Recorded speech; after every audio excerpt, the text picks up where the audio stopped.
Bismillahirrahmanirrahim. Assalamualaikum warahmatullahi wabarakatuh. Alhamdulillahilladzi arsala rasulahu bil huda wa dinil haqq liyudhhirahu 'alad dini kullih wa kafaa billahi shahida. Asyhadu an la ilaha illallah wa asyhadu anna Muhammadan 'abduhu wa rasuluhu sallallahu alaihi wasallam wa ala alihi wa ashabihi amma ba'du.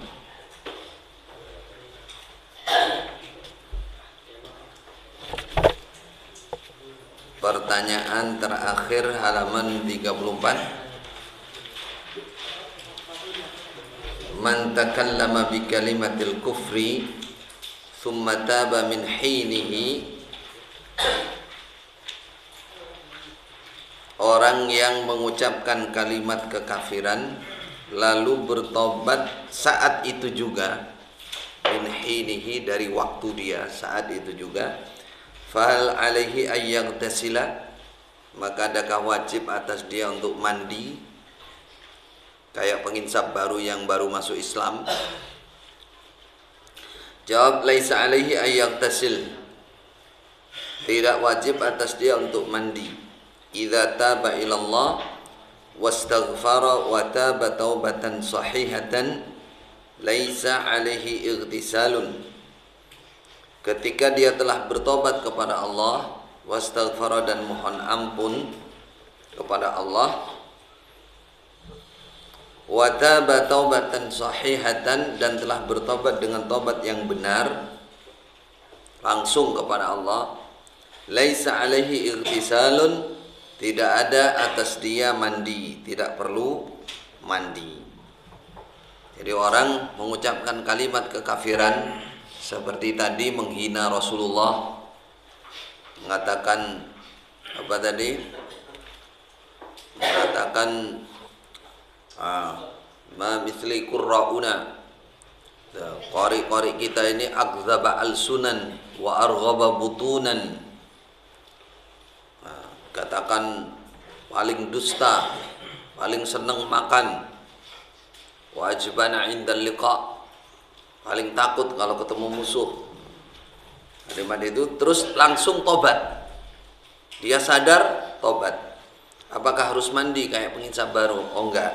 Pokoknya dia sudah tobat betul kepada Allah, istighfar, mohon ampun kepada Allah, tobat yang benar, tidak ingin mengulangi lagi, maka tidak perlu ikhtisal. Ini yang saya maksudkan.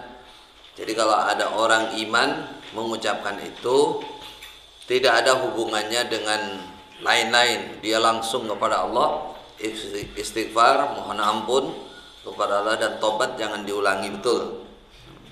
Lakinnal kafir al asliya idza taba, kan tetapi orang kafir yang asli ketika dia bertobat, maksudnya masuk Islam, fa ba'dul ulama'i yara annahu yaghtasil, sebagian para ulama berpendapat bahwa dia yaghtasil, mandi. Walakinnal jumhura, akan tetapi jumhur, umumnya ulama, annahu idza aslamal kafirul asli la yu'maru bil iltisali. Ketika Islam siapa orang kafir yang asli, maka dia tidak diperintah untuk mandi. Kenapa? Li'annahu aslama unasun katsirun ala ahdin Nabi sallallahu alaihi wasallam walam ya'murhum bil irtisal.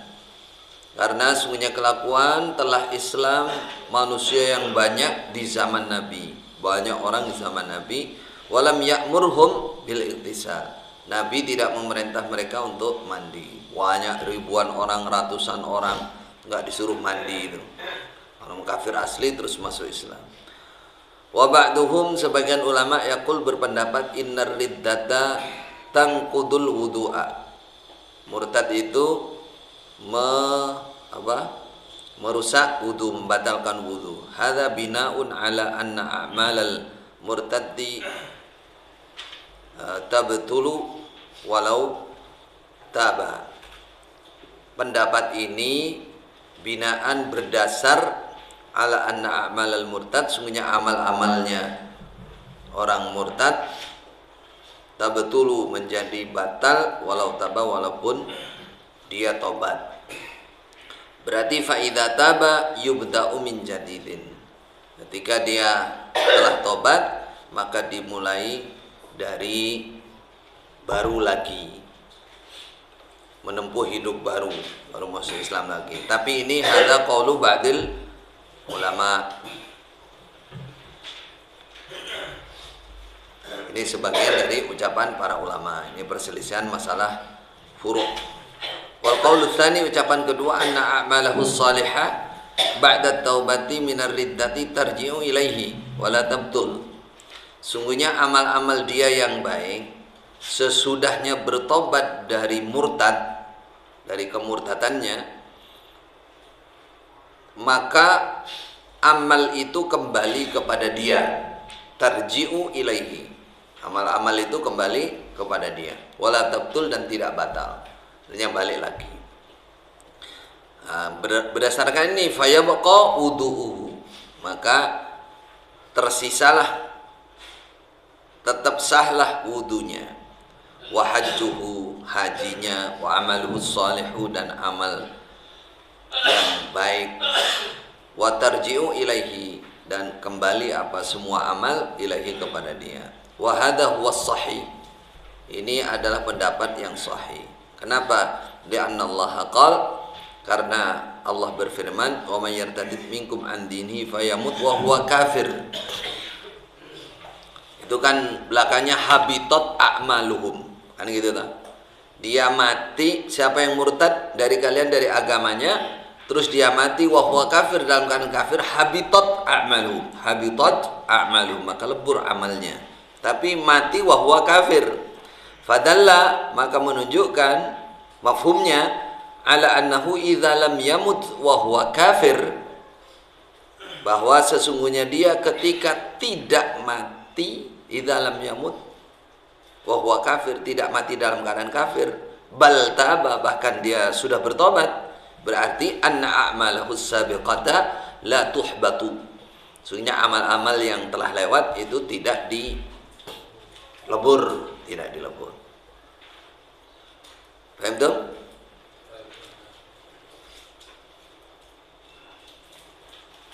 Ini kan membahas masalah kafir asli. Kafir asli, jumhur ulama itu mengatakan tidak perlu apa?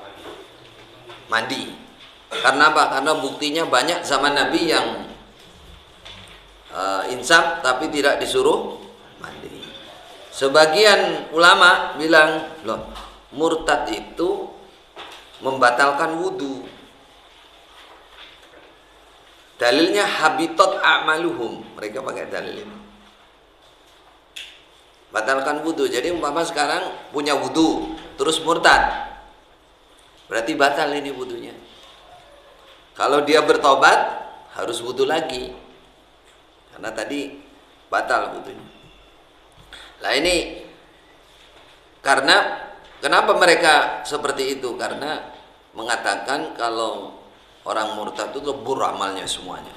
Kalau dia masuk Islam lagi, dia bertobat, maka memulai hidup baru lagi. Tapi ini pendapat yang lemah.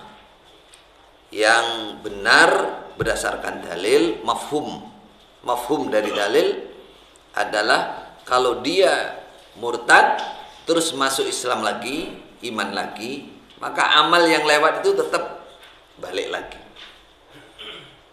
Karena yang habitat a'maluhum dalam ayat, kalau mati dalam keadaan kafir, dalam keadaan murtad, habitat a'maluhum. Kalau matinya iman, berarti enggak habitat a'maluhum. Habitat a'maluhum. Baik, paham tuh? Ini pengetahuan. Ini bukan ra'yi. Ini semua berdasar pada dalil, cuman yang paling kuat dalilnya, yang paling sahih itu adalah yang tidak lebur, balik amalnya. Nah, itu juga didukung oleh beberapa hadis, termasuk amal di masa jahiliyah bahkan. Nah, dikatakan yahdimu bima qablah. Kalau amal jelek itu lepas, tapi kalau amal baik kalau diteruskan itu nyambung lagi. Baik, jazakumullah khair. Kita masuk ke isi dari kitab aslinya. Kalau dari tadi itu muqaddimah. Pelajaran pertama muqaddimah supaya orang punya wawasan luas apa Islam, apa nawakid Islam. Itu baru membahas judul itu. Ibaratnya membahas judul kan, judulnya kan Nawakidul Islam. Itu sebenarnya bahas itu tok. Segini banyaknya berapa jam tadi? Nah, itu ilmu banyak di situ. Kata demi kata itu ada rujukannya. Lo kok tahu? Iya. Kalau kita paham Quran, paham hadis, apalagi hafal betul apa yang diomongkan oleh orang yang ahli Quran, ahli hadis, kita itu nyambung. Oh ini dia, ini hadisnya, ini Qurannya, ini hadisnya, nyambung. Nah, tapi kalau nggak paham isi Quran hadis, nggak hafal, pokoknya dipegang sampulnya bukan tulisan Al-Quranul Karim atau As-Sahih Al-Bukhari, As-Sahih Muslim, wah karangan ini, kitab karangan ini, karena dia nggak paham isinya. Nggak paham isinya. Nanti tulis Umdatul Ahkam, dibuang, lempar. Kitab karangan balik zaman jahiliyah, padahal isinya Sahih Bukhari Muslim. Jadi kalau sampean nyetak kitab Sahih Bukhari Muslim sampean kasih judul lain, itu juga dibuang juga ya, kitab karangan. Makanya hati-hati, disinilah yang harus kita hilangkan. Kebodohan-kebodohan semacam ini tidak tidak pantas di zaman ini, karena kita sudah berada di zaman yang kita harus pandai, harus pintar ilmu, sehingga hujah-hujah kita harus kuat berdasarkan dalil. Baik.